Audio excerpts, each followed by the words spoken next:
وخالق الناس بخلق حسن. تۆ مامەڵەت لەگەڵ خەڵک تێکەڵ بە.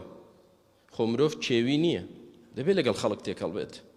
وەو خەڵکانش کە تۆ لەگەڵیان تێکەڵ دەبی، چاکیش تێدایە و خراپیشی تێدایە، موسڵمانی تێدایە و بگرە کافریشی تێدایە، تەقواداری تێدایە و فاسقیشی تێدایە، ئەهلی سوننەی تێدایە و مبتەدیعیشی تێدایە. خالق الناس تێگڕای خەڵک، بە تایبەت داعی بانگخواز لەگەڵ هەمووی تێکەڵ دەبێت.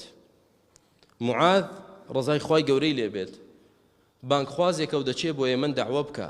معاذ لەگەڵ جوولەکە دەبێت تێکەڵ بێ، لەگەڵ نەسڕانی تێکەڵ بێ، لەگەڵ خراپ لەگەڵ باش، چکە ئیشی ئەو دەعوە و بانگەوازیە. وەکو تۆ نییە بڵێ وەڵام من چاکەکان لەگەڵیان دەبم و خراپە حاشا نازانم چاوی چی لێ بەسەر هات. نا، بانگخواز دەبێت تێکەڵ بێت. پەروەردگار موسای بۆ لای حتا فرعون بڕۆ بۆ لای، بەڵام کەسی نەزان بابە چیشی بەوەیە دەچێتە فڵان شوێن، تۆ ئیشت پێنی براکەی من، تۆ لە شوێنی خۆت دانیشە زۆر باشە ئافرین، بەڵام هەموو کەسێ لەسەر خۆت قیاس مەکە.